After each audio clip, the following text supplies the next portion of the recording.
We're here with Leah Dunbar, and we're here to talk about the usual DTV subject because she teaches a unique class. First of all, where are you from? I was born in Los Angeles a while ago, and my sister and I, we lived there till we were 5. And then my parents, who are a biracial couple, they moved back to Indiana, Fort Wayne, Indiana, which is where I grew up. Okay. And that's a part of our story because my mother was disowned by her parents when she met my dad. My mother is white, my dad is black. And so they were educators, and they lost their jobs when they met and fell in love. And so they moved to LA. They lost their jobs? Well, their contracts weren't renewed. A subtle piece of business. Right. So, okay. And this was in the 60s, mid to late 60s.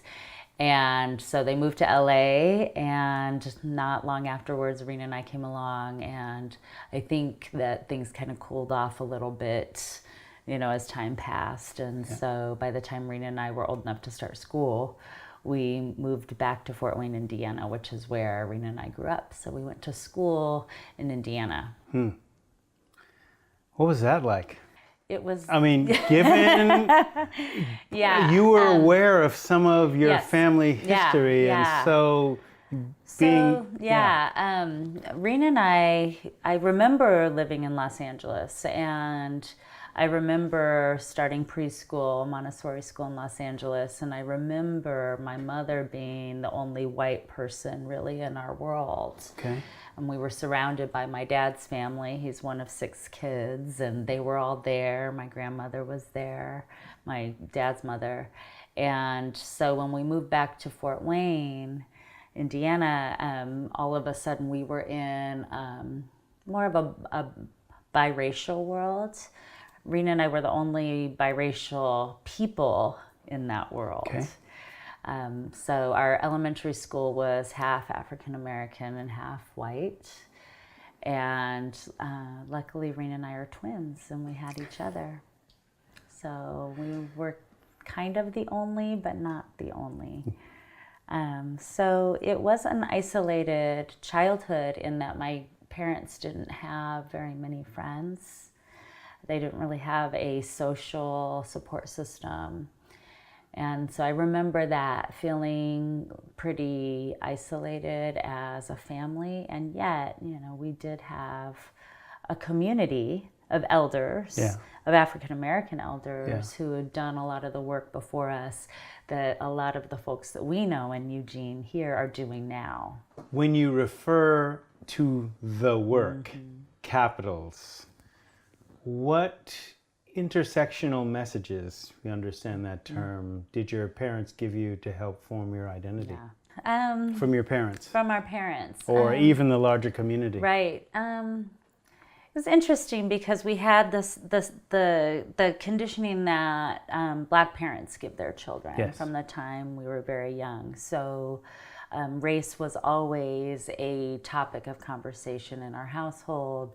Navigating in a society that didn't quite know what to do with us was our normal. Walking into restaurants with my parents and having the whole place go silent. Yes. People staring and then pretending not to stare. That was our normal. As far as intersectionality, what I think about that most defined just my experience growing up was having Black be on my birth certificate, phenotypically not looking racially ambiguous, of course. And so navigating through the world as a light-skinned biracial woman with Black on my birth certificate, and there was no category yet for us on the census. Okay. Right. So just trying to figure out what that meant for me, where my identifier was a part of who I was, but wasn't every part of who I was. And then, of course, my gender being the other piece of it, and figuring out what it meant to be a Black woman, biracial woman, being an identical twin.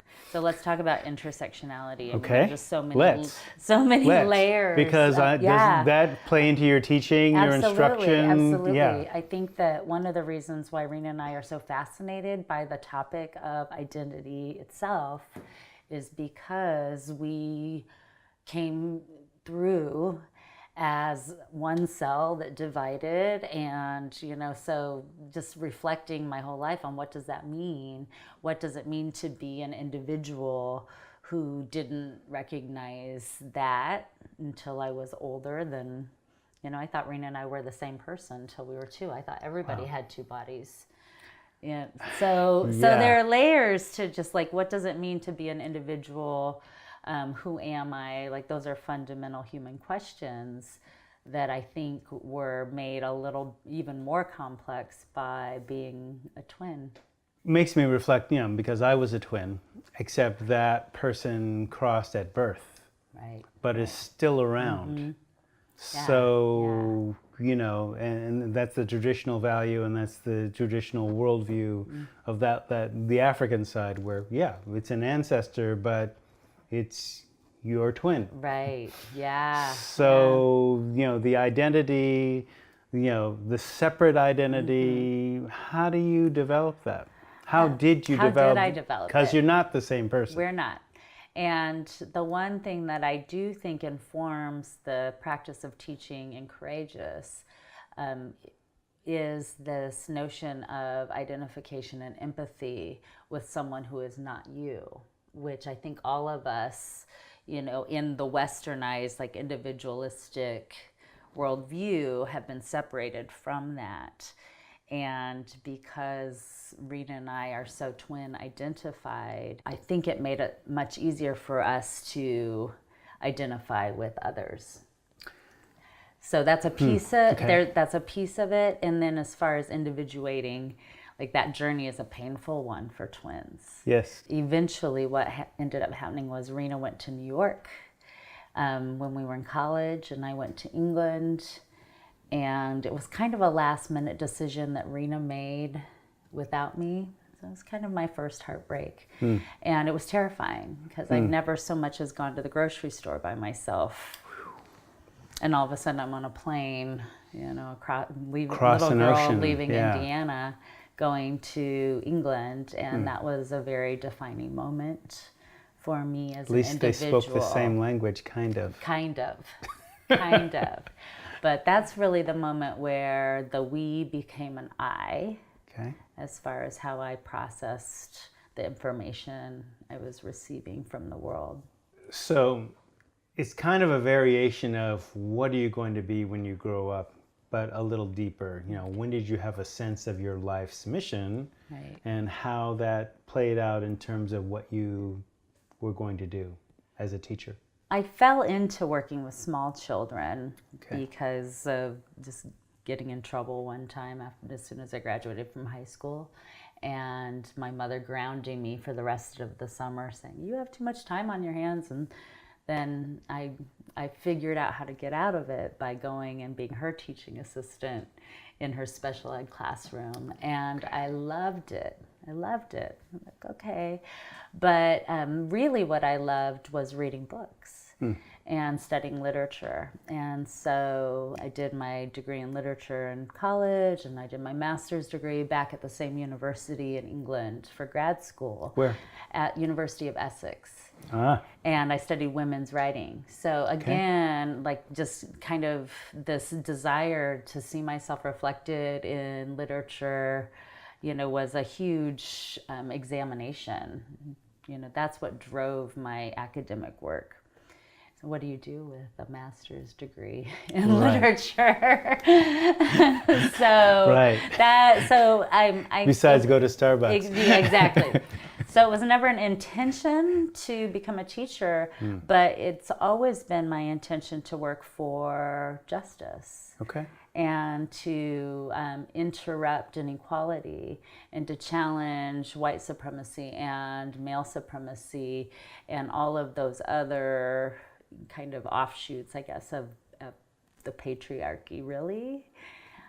So in some, I mean, I think those seeds were planted really early, probably by my parents. Okay. Without them ever naming things explicitly. I think that that's come along as we've come along as humans.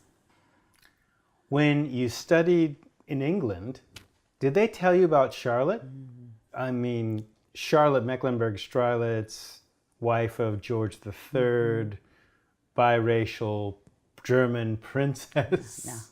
No, of course not. I'll tell you what I did learn in England is about global racism. Okay. And it's interesting because coming from the United States, British people would engage with me and ask, where are you from? And I talk like I'm from the Midwest. Yeah. And what's your ethnic background? I'm biracial, black and white. Oh, it's really racist in the United States, isn't it? They really see. We learned it from you. Right. That's what I was always thinking. We learned it from you. My circle of friends became all of the folks who were from the Mediterranean.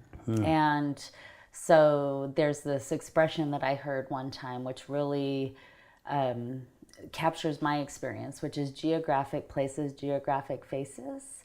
And so often we find people who look familiar to us. And so navigating through England with folks of color, there was lots of ugliness there.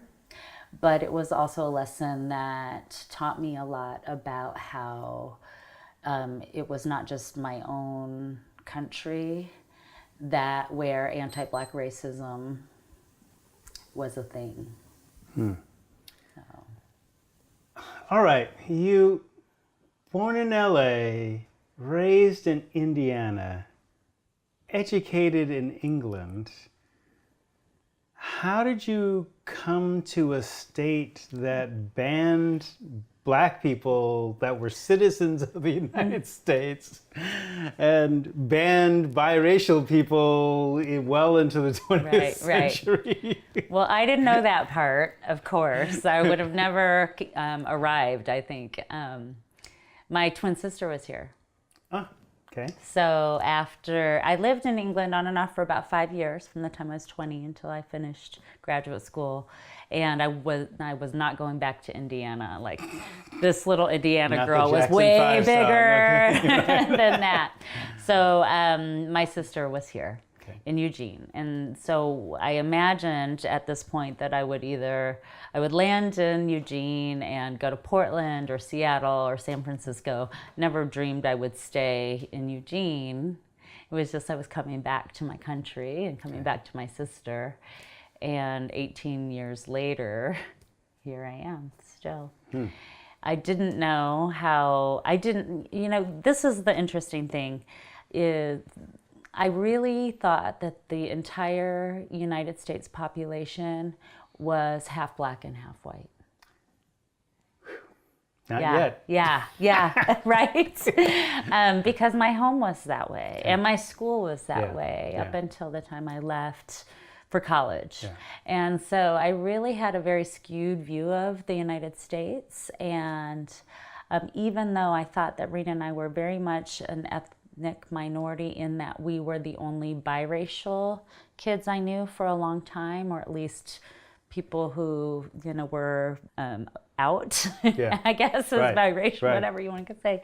I really didn't realize how much of an ethnic minority African Americans were in the United States, because my world had not reflected that at all. Right. And so the culture shock when I did come here was pretty profound.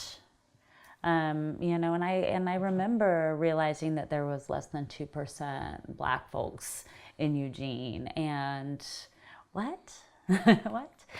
Fortunately, Rena was here, and fortunately my first dear friend was also biracial, Mexican and Black. And as soon as I met her, I was like, okay, I can stay here.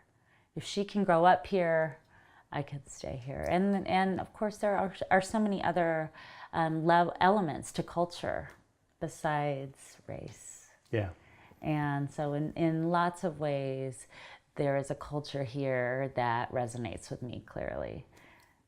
And then the work is clear. Right. That's what I always say about being in Eugene is, you know, as a person of color, the work, if you're willing to take it on. We're going to explore that a little more. Mm-hmm.